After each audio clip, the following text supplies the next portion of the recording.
కల్పించాలి క్రైస్తవులకు, రక్షణ కల్పించాలి, రక్షణ కల్పించాలి క్రైస్తవులకు, రక్షణ కల్పించాలి, కల్పించాలి క్రైస్తవులకు. రక్షణ కల్పించాలి. పాస్టర్ ప్రవీణ్ పగడాల మృతిపై విచారణ వెంటనే, ప్రవీణ్ పగడాల మృతిపై విచారణ వెంటనే, ప్రవీణ్ పగడాల మృతిపై విచారణ వెంటనే జరిపించాలి. We want justice. We want justice. We want justice. We want justice. We want justice.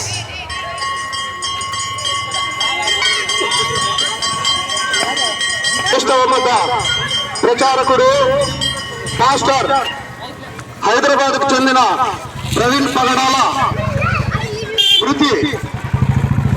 ఆయన సువార్త నిమిత్తం హైదరాబాద్ నుంచి రాజమండ్రి సమీపానికి బుల్లెట్ బైక్ పై వస్తూ ఉంటే సోమవారం రాత్రి 11 గంటల సమయాన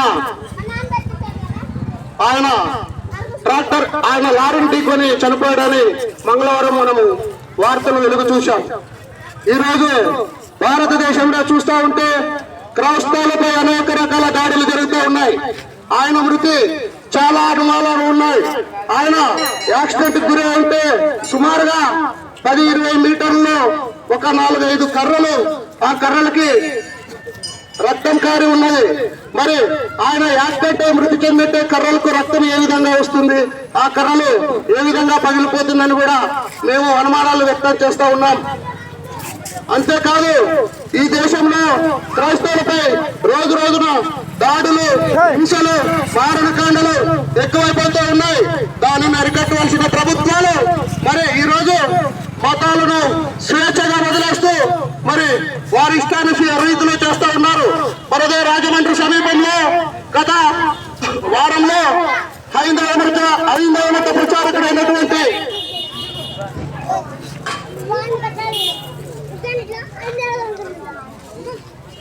రాధా మనోహర్ దాస్ అనేటటువంటి వ్యక్తి సుమారుగా 2 రోజులు రాజమండ్రి ప్రాంతంలో పర్యటించి అనేక బృందాలుగా ఏర్పడి క్రైస్తవులపై దాడులను వేసుకొల్పుతున్నాడు. ఆయన అంటున్నాడు బైబిల్ ఒక భూత పురాణం అంటున్నాడు. మరి బైబిల్ యేసుక్రీస్తు ఏ విధంగా జన్మించాడని ఎగతాళి చేస్తూ ఉన్నాడు. ఇది మంచిది కాదు. ఈ దేశం సార్వభౌమ లౌకిక ప్రజాస్వామ్య గణతంత్ర దేశం. ఈ దేశంలో హైందవులకు ఏ విధంగా హక్కులు ఉన్నాయో క్రైస్తవులకు ఉన్నాయి, మైనార్టీలకు ఉన్నాయి, బుద్ధులకు ఉన్నాయి, సిక్కులకు ఉన్నాయి, పార్సీలకు ఉన్నాయి. ఇది మీరు గమనించుకోవాలని ఈ సందర్భంగా హైందవ మత ప్రచారకులకి నేను తెలియజేస్తా ఉన్నాను. ప్రవీణ్ పగడాల మృతిని ఖచ్చితంగా నిగ్గు తేల్చాలి. అంతకులు ఎవరో పసిగట్టాలి. లేని పక్షంలో భారీ ఎత్తున రాష్ట్ర వ్యాప్తంగా నిరసన జ్వాలలు రగులుతాయని కూడా ఈ సందర్భంగా నేను హెచ్చరిస్తా ఉన్నాను. మరి ఈరోజు తెలుగుదేశం పార్టీ అయితేనేం, జనసేన పార్టీ అయితేనేం, బీజేపీ పార్టీ అయితేనేం దీని పట్ల ఏ విధమైన విచారం వ్యక్తం చేస్తుందో మాకైతే అర్థం కావడం లేదు. సీఎం చంద్రబాబు గారు ఖచ్చితంగా దీన్ని ఒక 4-5 బృందాలుగా ఏర్పాటు చేసి నిందితులు ఎవరో నిగ్గు తేలుస్తామంటున్నారు. మంగళవారంపై నేటికి 3 రోజులు అయింది.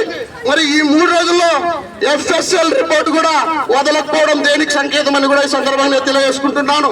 మరి ప్రవీణ్ పగడాల యాక్సిడెంట్ మృతి అయితే ఆయన పేదలు పగిలిపోయి ఉన్నాయి. కొవ్వూరు సమీపంలో టోల్గేట్ దగ్గర ఆయన డూమ్ పగిలిపోయి ఆయన బండి నడుపుతా ఉంటే చాలా అతి కష్టంగా నడపడం జరిగింది.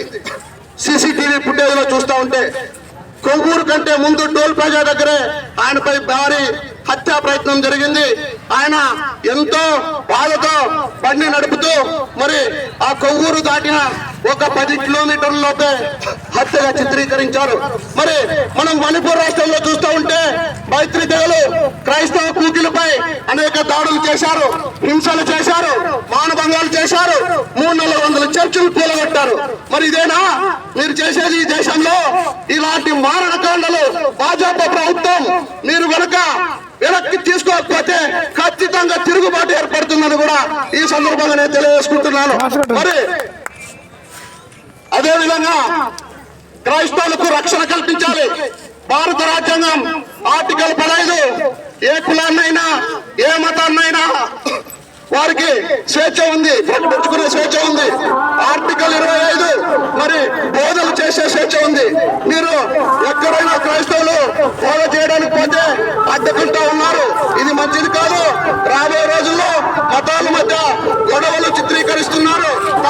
జాగ్రత్త లాంటి మూకలను కూడా హెచ్చరిస్తా ఉన్నారు.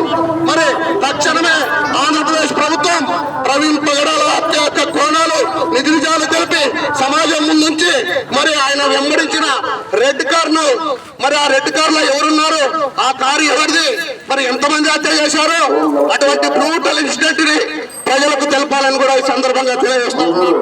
నా పేరు Ramatirtham Amaresh, BSL state president. జై భీమ్.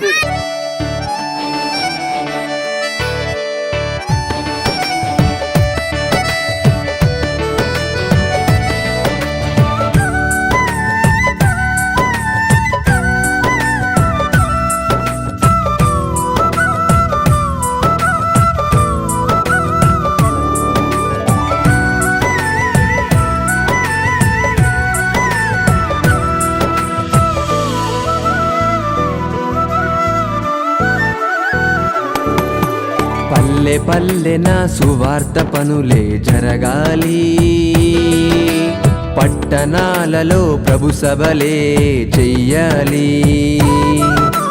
పల్లె పల్లెన సువార్త పనులే జరగాలి, పట్టణాలలో ప్రభు సభలే చెయ్యాలి. ప్రజలందరూ ప్రభుని నమ్మాలి, పరలోకమే ఉన్నదని తెలియాలి. మరణించిన మనిషికి బ్రతుకు ఉందని మహనీయులకు తెలియాలి. క్రీస్తు ద్వారానే స్వర్గముందని ప్రతి మనిషి తెలుసుకోవాలి.